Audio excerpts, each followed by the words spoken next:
Good morning. তো এখন হলো সকাল 9:30 আর আমি চলে এসেছি রান্নাঘরে রান্না করতে। কারণ বেশ কদিন মায়ের বাড়ি থাকার পর চলে এসেছিলাম শ্বশুরবাড়িতে। তো পরের দিন শাশুড়ি ধান সিদ্ধ করেছিল, আর শ্বশুরবাড়ি মানেই কাজবাজ। আর এখন আমার বাপের বাড়িটাও এরকম হয়ে গেছে, কাজ না করলে হয় না, কারণ মা এখন তেমন কাজ করতে পারে না।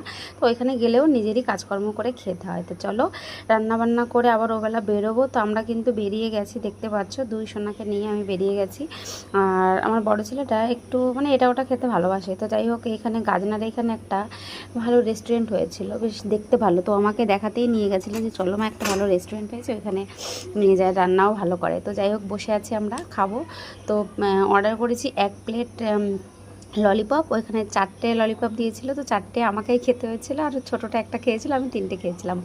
আর ওর জন্য অর্ডার করেছিল ফ্রায়েড রাইস। তো ফ্রায়েড রাইসের সঙ্গেই মাংস, ছোটো ছোটো কুচি কুচি মাংস দিয়ে তো রান্নাটা করেছিল, বেশ ভালো হয়েছিল, মানে অন্য ধরনের একটা ফ্রায়েড রাইস, সুন্দর হয়েছিল, টেস্টি টেস্টি।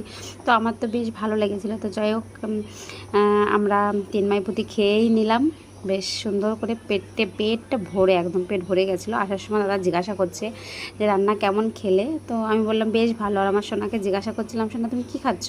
তো ও আমাকে বলছে মাংস খাচ্ছে। আমি বলছিলাম ললিপপ খাচ্ছ বলো, ও বলছে না, বলছে মাংস খাচ্ছি। তো দেখতেই পাচ্ছ, মানে এখন মানে ছেলেটা কী হয়েছে জানি না, শুধু এটা ওটা ভালো খাচ্ছে, কিন্তু ভাত মানে দুধ ভাত বা খিচুড়ি আর খাইতে চাচ্ছে না। কেন খাচ্ছে না আমি সেটা বলতে পারছি না, জানি না।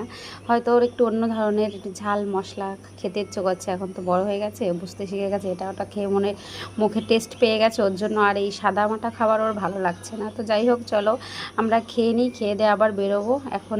মানে এমনিতেই খেতে খেতে আমাদের লেট হয়ে গেছিলো, 9:30 বেজে গেছিলো বাড়িতে পৌঁছাতে। বগুলা কিছু কাজ ছিল, সেই কাজগুলো কমপ্লিট করে তারপরেই গেছিলাম। মানে মোবাইলের স্ক্রিনের যে গ্লাসগুলো সব ভেঙে গেছিলো, আমারটা আমি তুলে ফেলেছিলাম, আর একটা মোবাইল ছিল, ওটা একটা গ্লাস লাগানো ছিল নতুন। তো যাই হোক, তার জন্য আমাদের একটু লেট হয়ে গেছিলো। তো আজকের মতো টাটা। আর আমার মিনি ব্লগটা তোমাদের কেমন লাগলো অবশ্যই কমেন্ট করে জানাবে।